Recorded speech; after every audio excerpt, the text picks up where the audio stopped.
At kasama na po natin ngayon ang ating bisita dito sa Bayan ng Chaong, Senator Bongo.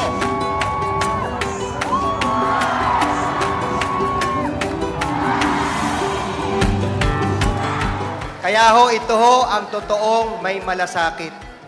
Kaya ho, ang tawag po sa kanya, ang Mr. Malasakit. Kaya palakpakan po natin si Senator Bongo.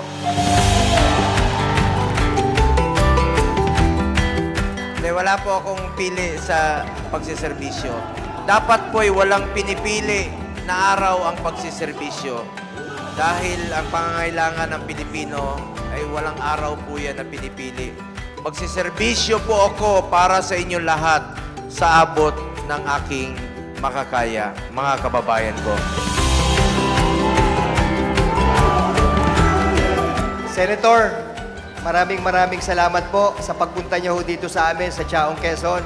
Napakalaki ho nitong bagay at lalong-lalo na yung pinararamdam niyo ho sa aking mga kababayan na kayo ho ay personally nagpunta ho rito.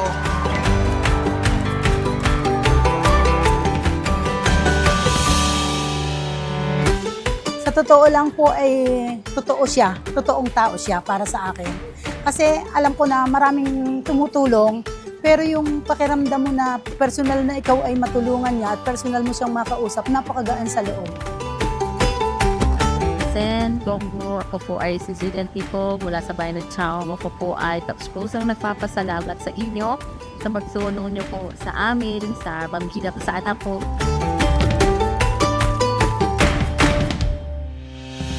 Huwag po kayo magpasalamat sa akin. Sa totoo lang po, ako ang dapat magpasalamat sa inyo dahil binigyan niyo po ako ng pagkakataon na makapagserbisyo po sa inyo.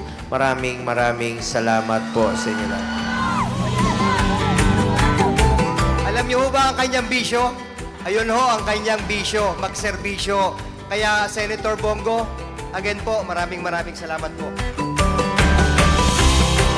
Tao lamang po ako napapagod rin. Pero pag nakikita ko masaya kayo, nawawala po ang aking pagod. Makita ko masaya ang aking mga kababayan. So maraming salamat po sa inyo. Ingat kayo at mga kababayan ko, mahal na mahal po kayong lahat. Maraming salamat.